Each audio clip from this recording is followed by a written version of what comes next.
Today in the Daily Dose, Nelson Mandela. Born Rolihlahla Mandela in 1918, Mvezo, South Africa, a first name that translates as troublemaker. When his father died when Rolihlahla was 12, he was adopted by Chief Jongintaba Dalindyebo before moving from rural Qunu to the bustling city of Mqhekezweni, where he learned about how Black South Africans lived before their suppression by white minority settlers, who usurped South African land from her native people. Given the name Nelson during his education at a Wesleyan mission school, Nelson Mandela matriculated to the University of Fort Hare, considered the Harvard of South Africa, eventually fleeing an impending arranged marriage by running away to Johannesburg, where he worked odd jobs while completing his bachelor's degree, and later law school at the University of Witwatersrand. Becoming politically active in the African National Congress, or ANC, in 1949, Mandela embraced the group's tactics of boycott, strike, non-cooperation, and civil disobedience, demanding equal citizenship for blacks, redistribution of land, and compulsory education for all South African children.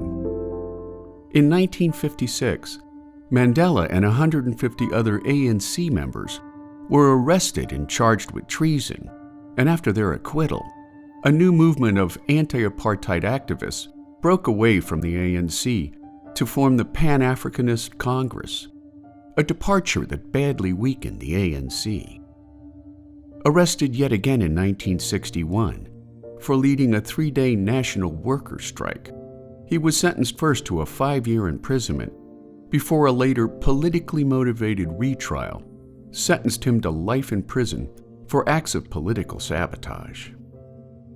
Serving 27 years in prison while refusing to renounce his activist principles, after worldwide protests called for his release from prison, South African President F.W. de Klerk lifted a national ban on the ANC in early 1990, freeing Mandela from prison before sharing the Nobel Peace Prize together in 1993 for their joint efforts to end apartheid.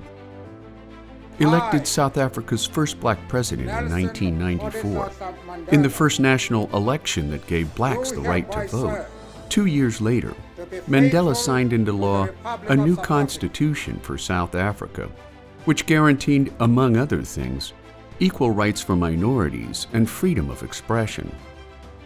Retiring from active politics in 2004, Mandela returned home to his native village of Qunu, where he passed away from a recurrent lung infection on December 5, 2013, making the life and unembittered activism of Nelson Mandela a shining star in South Africa's struggle for equal rights.